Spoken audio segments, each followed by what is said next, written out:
Bonjour Bonjour. et bienvenue à une nouvelle capsule vidéo des échecs pour les amis du primaire. Aujourd'hui, on parle de clouage. Qu'est-ce que c'est un clouage? Ben, un clouage, ça vient du mot clou. C'est quoi un clou? Ben, c'est ça, un clou. Ben, vous le savez, c'est quoi un clou? Ça sert à tenir des choses en place. Ben, c'est la même chose aux échecs. Regardez bien. Aux échecs, on dit que le clouage, il est là lorsque il y a une pièce qui est attaquée et qui ne peut pas bouger car sinon elle exposerait une pièce de plus grande valeur. Regardez bien ici la figure, OK? J'ai la dame qui est ici sur la même diagonale que le roi. Donc, qu'est-ce que les blancs vont faire? Ils vont prendre leur fou et ils vont aller sur la case B2. Donc, en allant sur la case B2, le fou attaque la dame avec son rayon laser et la dame ne peut pas bouger parce que si elle bouge, le rayon laser va se rendre jusqu'au roi et ça, c'est un échec. Le roi des Noirs n'a pas le droit de jouer ce coup-là. Donc, la dame est perdue, elle va se faire manger. Sur cette autre figure, on a ici la dame qui est en face du roi. Donc, qu'est-ce que les Noirs devraient faire pour faire un clouage? Je vais demander à mon assistante. On met la tour des Noirs, bien sûr, vis-à-vis au-dessus de la case E8. Oui, hein, parce que si on amène la tour en E8, OK, on ne fait pas un échec, mais on attaque la dame. Et cette fois-ci, c'est la dame des Blancs qui ne peut pas bouger parce que si elle bouge, elle expose le roi. Son rayon laser va se rendre jusqu'au roi. Donc les Blancs ne peuvent pas faire ça. Donc la dame des Blancs est perdue et c'est les Noirs qui ont l'avantage. Donc j'ai d'autres exemples. Un clouage aussi, ça peut être un peu plus subtil. Donc regardez la figure suivante ici.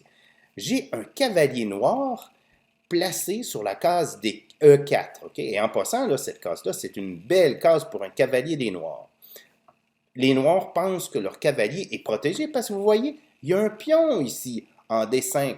Le problème, c'est le fou. Hein? Le fou il est ici.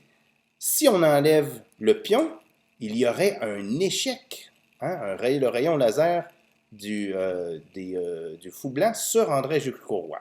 Donc c'est pour ça que les blancs vont aller simplement manger le cavalier directement et la tour ne peut pas être prise parce que le pion des noirs ne peut plus bouger à cause du rayon laser. Donc, question pour voir si vous avez bien compris. Regardez, OK, quel serait le meilleur coup des blancs? Je vais vous laisser quelques secondes et si vous voulez plus de temps, vous pesez sur pause. 1, 2, 3, 4, 5. Je vais demander à mon assistante quel coup des blancs. Le pion B4, on l'avance. Oui, on avancerait le pion, on jouerait B5. Pourquoi? Parce que le cavalier, en fait, est cloué, c'est-à-dire qu'il ne peut plus bouger parce que s'il bouge, le fou des blancs va aller manger le fou des noirs et il n'y a rien pour le protéger. Donc, en avançant le pion, on se donne la possibilité de manger le cavalier avec un pion. Donc ça, c'est un bon coup pour les blancs. On va regarder une autre question. Ah oh, ça c'est dangereux. Regardez bien comme il faut. Comment les blancs gagnent-ils en un seul coup? OK, là, je vous laisse du temps. Là. Essayez d'y penser. Là.